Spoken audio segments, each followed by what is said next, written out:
Today we've got a great revenge story involving plumbing. We'll get into that in a bit, but first, truck driver blast podcast next to wrong driver. I'm a truck driver, 20-year-old female, and an inconsiderate driver, 30-year-old male, next to me was blasting some sort of talk show, podcast, or something with his door open keeping me up. I could literally hear it clearly in my sleeper. Couldn't sleep anyway, so he learned the hard way on why not to cross an ex-emo armed with the knowledge of the heaviest metal and college dormitory experience. I blasted some heavy metal and opened my windows. It was like the Korean DMZ when they still had music and propaganda blasting at each other. Needless to say, he stopped and I added an additional hour for good measure. I don't know if this took place in a truck stop or something, but wherever this happened, that person clearly deserves to just get kicked out of there. I feel like if it is one of those situations where it's an overnight type area, people like this deserve and should have a way to get ejected from there. Also, hi, I'm Steven, and if you enjoy awesome stories of ProRevenge, why not hit those like and subscribe buttons down below? That said, our next story is, it's your problem, so solve it. Oh, I sure will. This is a revenge in progress. To get to the point, this year, early March, my orthopedic doctor noticed a deformity in my wrists which make me unable to do a lot of things, such as lifting heavy things without a brace or writing for long periods of time. I have a teacher who fails to acknowledge this as she makes us write on the daily about 3 or 4 pages of work in the lesson, plus as homework. My major is about sales, marketing, and company leading stuff. I don't know how to translate this major. 2 teachers teach this subject switching between lessons. The other teacher explains it to us in just a couple of sentences, which is roughly about a page or a page and a half total. Let's call this teacher Mr. William. But we are not talking about him today. The other teacher, let's call her Mrs. Laura. As I've mentioned above, I cannot write for long periods of time, so her classes are obviously a pain to be in. When I was diagnosed, I've told her about it personally, and what she said basically comes down to, I don't care, it's your problem, not mine, so solve it. So since September, I've been struggling to keep up with her classes and her ridiculous method of teaching. Recently, I found my grandmother's typewriter, and it still works just as well as it did 35 years ago. Why a typewriter, you might ask? It's because my printer doesn't work. Plus, I like old things. Mrs. Laura doesn't like it when someone does something different from her plans or says the same thing but differently as her when she asks a question, and she'll just yell at you saying, "On the exam, they won't accept this. You'll just fail and then you can go and sweep the streets for the rest of your life." I'm not exaggerating, she really said this. She likes to put us down emotionally when we don't answer something correctly. She's super dramatic about it, immediately assuming we know nothing. Anyway, back to the typewriter. She's given us a bunch of assignments with a ridiculously short deadline. So I'll take the liberty of accommodating myself and not injure myself just for her happiness. Because no way in heck am I doing 4 assignments that are 3 pages long each. Typing it is faster and easier for me. Besides, she never said we can't print out, or in my case, type it down, what she sends us through the Krita app. It's an app that students can use to check their curriculum, homework, and grades. Also, where teachers put in homework and grades, teachers can check our attendance records, homework, grades, etc.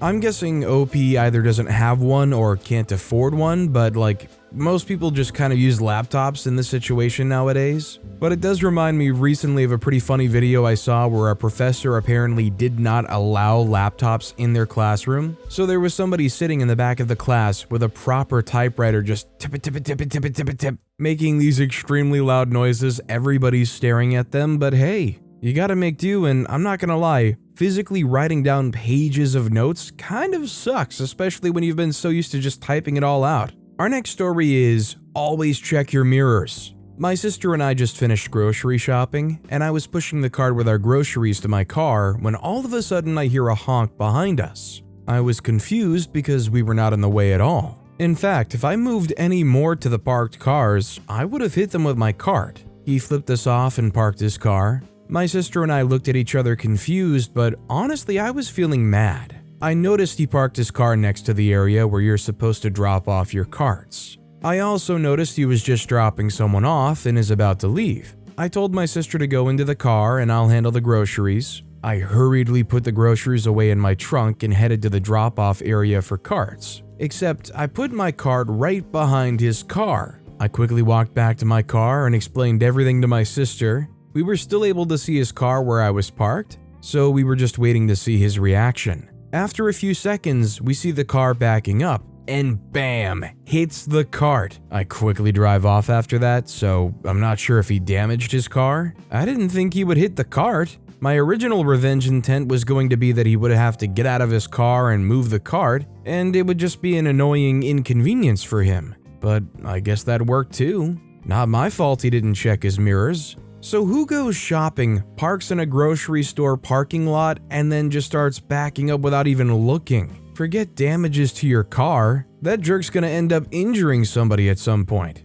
Our next story is, you think you can automatically claim someone's share without say? Yesterday, I cooked burgers for my family. Currently, we're 8 in the house. My eldest brother and his wife are there because their apartment is being fixed, so they need a place to stay for 2 months, which is our house. I did smash burgers from scratch. Yes, even the potato buns are from scratch, and I grinded the meat myself using the KitchenAid meat grinder. I made the servings, 2 patties for each potato bun, and each person in my family will get 2 burgers, except mom and dad since they don't want to eat so much, but the rest want. I made 14 buns, which means there's 28 thin patties. However, during dinner time, dad had some mushroom burgers mom bought in the grocery, and he said that he has gout. He did have the potato buns, and he said they were delicious. When my eldest brother he tried to get 4 patties for a single potato bun, and I slapped his hand in front of the whole family. He got so mad, we argued. His wife just ignored it and just let me and her husband argue. My brother said, "Dad can't have any, so I'm just getting his share." And I told my bro that he has no right to automatically claim a share of someone, but he said, "It's gonna be the same thing if Dad won't get it." Then I countered, "You're not the cook, so screw you." Mom then just raised her voice and told everyone to keep quiet. It felt so good slapping my brother's hand. He's been like that. When someone can't have any, he automatically says their share is his, even when they never said he can get their share. It happened a lot, and it happened now to a food I just cooked. I mean, in a situation like this isn't like you're visiting somebody else's place. If you had something and you're not going to have that food right away, I think they still deserve the right to save that food for themselves for later, obviously. Like, I know there's 8 people under that roof, but doesn't sound like you guys are starving. I don't think they need to desperately cling to any food scraps they can. Our next story is, I asked for a call back. Not sure if this is considered a petty revenge, but I once applied to a job near my house. We had an amazing interview. We were all happy and chuckling. They said I answered the questions correctly, even the math test they gave me, and I thought I got this interview in the bag. Towards the end of the interview, I asked when I'll hear from them, and they said the following week. I asked another question if they also call back those who don't qualify, because to me, if I didn't, I'd rather know so I can move on. The manager was like, "Oh yeah, that's a professional courtesy." The following week came, and another week came by, and another, and I didn't hear back from them. I honestly forgot about it. 3 months later, I got an email from Indeed saying my qualifications matched this job posting, and it was from that same company for this same position I applied to. I applied to it again. I thought they'd skip me since I applied before and didn't make the cut. They called me to schedule me for an interview. I said in the call that I'm in the middle of something and will call them back. It's been about a week. I haven't called them back. They called me 2 more times and got an email, but I never called them back or replied to the email. I know it's dumb, but that's me. P.S. I also understand why companies don't call you when you didn't get the job. I just wish they went with their word. They could have at least worded it differently. Maybe something like, "Should you get the job, we'll let you know immediately." I definitely had this experience before when I was interviewing for some jobs in the past. They just kind of ghost you. Honestly, I can't blame them too much. When you're in the position of trying to hire somebody, would you want to feel obligated to call all these people up just to say, "Hey, sorry, you didn't get the job," and also possibly deal with any of them begging to know why or trying to get specifics on all this stuff? Guess it would be a professional courtesy though. This next story is, did you purchase drink insurance? I used to run a restaurant/bar where we would have weekly salsa nights and turn the place into a club. Some of the guests this attracted were not ideal, and one day we had one such guest. This woman gave a hard time to one of the bartenders, cutting in front of the other guests, and then after being served, claiming the drink was too weak. She got into an argument with another guest, saying that guest took her seat, even though she didn't leave anything on the bar top or seat while she was away at the dance floor. Fast forward 1 hour, and I'm called over by a bartender because this woman is now demanding her drink be remade due to her dropping it while dancing. Yes, she was dancing with it in her hand. She looks like she doesn't even need another drink and should likely be cut off. The second I come over though to talk to her, she asks me if I'm the manager. And when I say yes, she says I have to make her another drink because she dropped hers. She's very rude, but luckily we have her card behind the bar, so she can't refuse to pay. I tell her we're not going to remake anything unless she purchased drink insurance. She looks shocked and says, "What the freak?" I repeat, "Did you purchase drink insurance? If not, oh well." She was closed out and left, all while saying how she's never going to come back.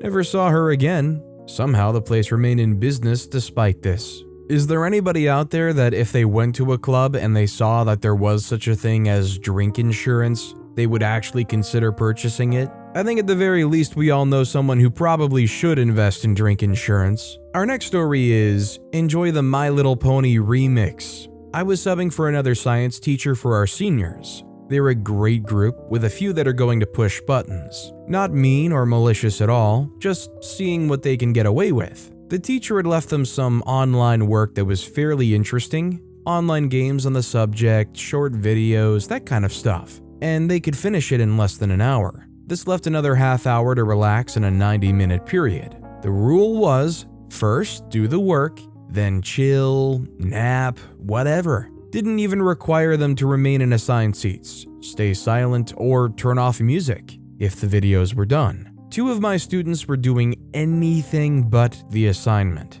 I warned them a few times and then opened the program that lets me see what's on their screens. Nope, not a single bit of work completed while the rest of the class was sailing through it. I took over their computers and locked them out, changed the volume to speakers instead of headphones, and cranked it up. First guy had his computer play the My Little Pony remix. The second one got Baby Shark, loud, for the entire class to hear. I gave back control eventually. They got their work done and still had time to relax afterwards, and the rest of the class got a great laugh out of it. I'm just sat here thinking, what a great teacher for giving such a great lesson plan. If I went into this knowing that I could get this all done and that there would obviously be ample time, half an hour to just chill afterwards, I would definitely try to speed through it and then just take the most beautiful in-class nap ever. I maintain that for some reason the best nap I've ever had was probably in a classroom. Our next story is, be rude to my coworker and another customer? I'll tell my coworker and the whole room how nice you are. This happened yesterday at work. I work in a small gourmet store in a high-end area, so we have some entitled people. I work in the bakery and checkout section with 2 to 3 other people depending on the day. When this happened, there were 3 of us working, but one girl, coworker 2, was in the back. My coworker, coworker 1, was helping this guy find a box of sesame seed cookies we sometimes have.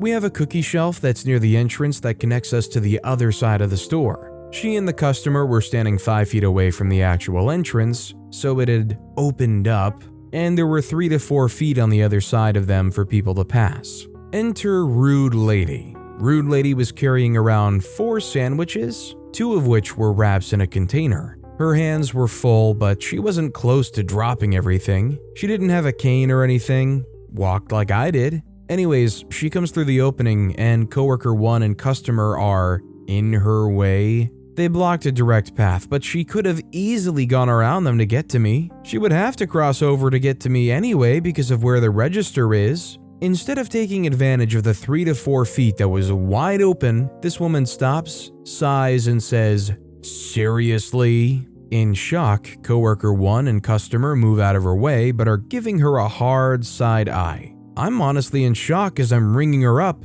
but I'm in customer service mode, so I'm smiling and being pleasant.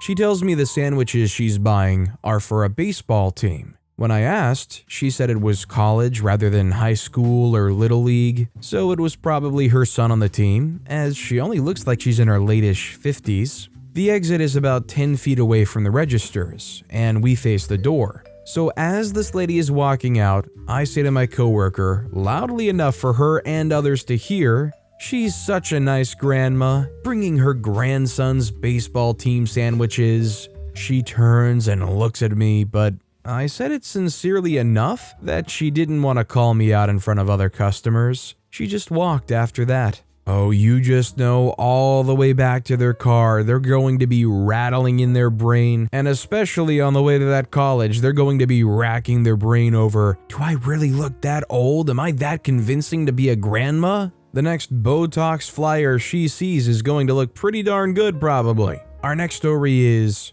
so you ghost me on payday? I'm gonna ghost you on presentation day. So I just resigned from my job, small company, because my manager would not pay me on time. He would avoid me on payday and I would have to seek him out and ask why he hasn't paid me yet. I work remotely so we don't see each other often. Granted, he wasn't always this bad, but he always paid me later than he was supposed to. This year, however, it got worse as the company started doing badly. I'm an understanding person, but what irritated me more than anything was how I'd have to ask him why I'm not paid instead of him informing me that things are bad and salary will be delayed. So I started planning my exit plan. We also had a big project that we were working on and was supposed to be presenting for clients. Come presentation day, I don't show up. He texts and calls and I ignore him. Then later that day, I emailed him my resignation. I thought I should make him feel what he's made me feel for months. Honestly, I think this is completely the fair and accurate thing to do anyways. If you're not getting paid on time, why do you keep showing up and keep working in the hopes that maybe they will get it to you at some point? I mean, maybe you should have started to threaten to leave as soon as they started ghosting you. Our next story is, I got my ex a parking ticket. When I was in college, I had this ex that I had a bad breakup with. After a few months of not seeing each other, we met up to exchange our things. And I thought we were fine from how our conversation went. I later realized they hadn't given me back all of my stuff and called them asking for it back. They refused and eventually ended up blocking my number. I would have honestly not cared about it because at that point I wanted it all to be over, but I couldn't let it go because they stole some jewelry that was gifted to me from family. Over time, I tried to forget about it and kept telling myself there was nothing I could do. A few months later, I was walking back to my dorm and saw their car was parked in a handicap spot. I literally ran to my room, called campus police, told them someone had parked in a handicap spot, and gave them the car description. They let me know that they would send someone at some point, especially because universities love nothing more than giving out tickets. I could see the parking lot from my room, and a few hours later, I saw someone pull up to the car and put a ticket on it. I woke up the next day, saw the ticket on the door, but the car was still there, so I called again. Felt kinda bad about it, but also helped me get out some of the frustration I had from them stealing my things. When you're dealing with a college parking lot that has a ticketing system, you definitely don't have to fret too much about whether or not they're going to show up and try to hand tickets out like crazy if applicable. That jerk definitely deserved every bit of that. Our next story is, mother's friend likes making snarky comments about what I eat. She doesn't realize I have a 600-watt sub over the guest room. This lady comes over, gets drunk as freak and crashes on our spare bed at least 3 times a week. Every time I go get a snack or something, she likes to make little comments about what I choose, such as, real breakfast of champions, huh?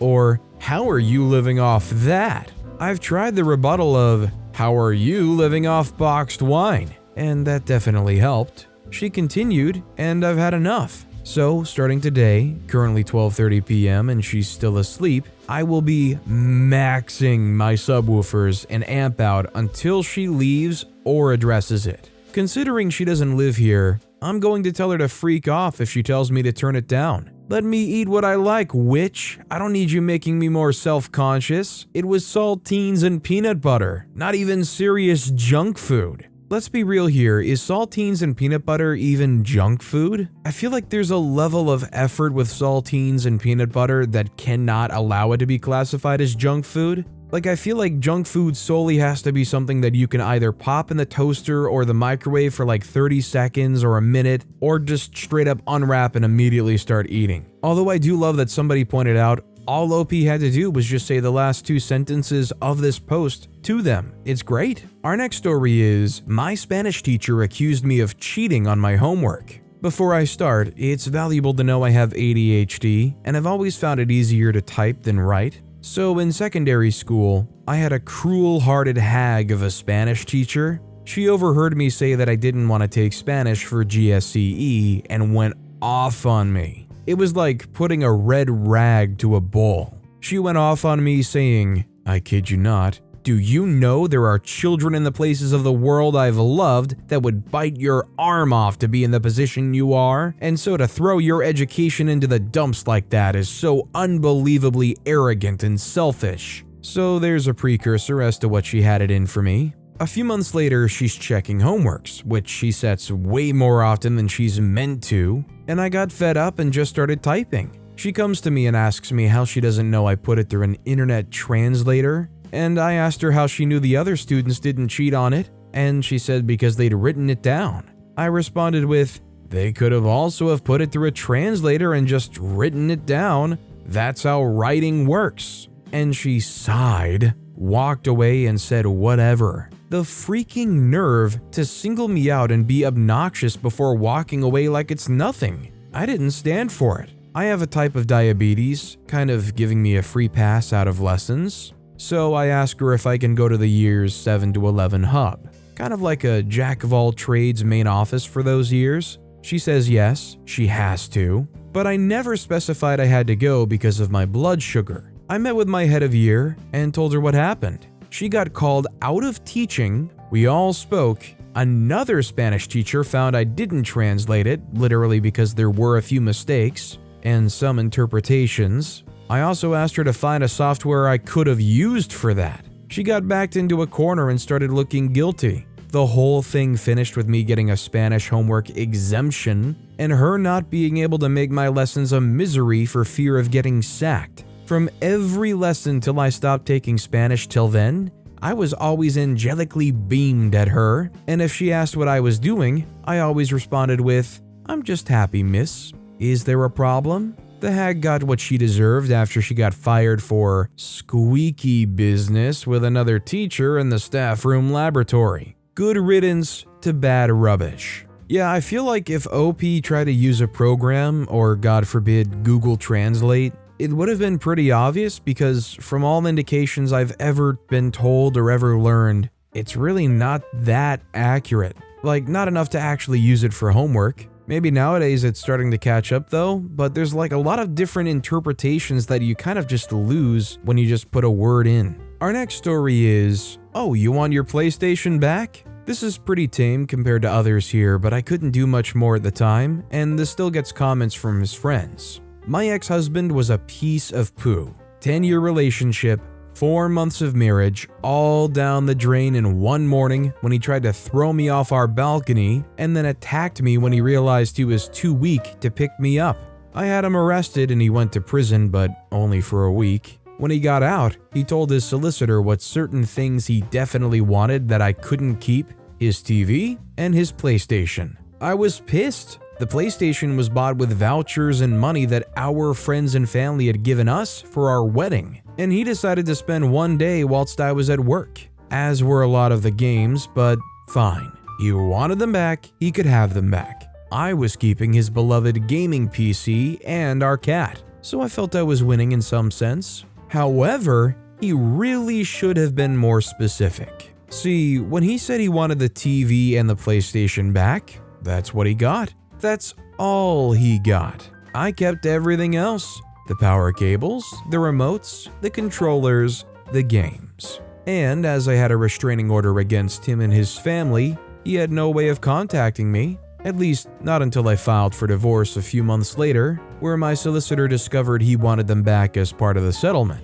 Unfortunately for him, she agreed that I gave him exactly what he asked for, so no, he doesn't get them back. Moral of the story, be specific. Well, when you're going through a bitter, ugly breakup like that, definitely doesn't hurt to really be specific about what you want back. I'm just afraid that if this guy had asked for the cat, OP's next question would be, does it matter if they're alive? Our next story is, a woman can't be a plumber? Find someone else. Many moons ago, I worked in construction, repairs after water and fire damage specifically. It was my father's company, and I worked there between studies and other jobs. But I got fairly decent at the job in time, at least good enough to be trusted with managing the on-site duties for smaller jobs. We typically handle everything on the job site, including hiring third-party painters, plumbers, and electricians, as the jobs we took were insurance jobs. The customer was home as I was finishing up putting down new floorboards and molding after a water leak in their kitchen due to cracked plumbing, asking questions about the job and otherwise being pleasant to be around.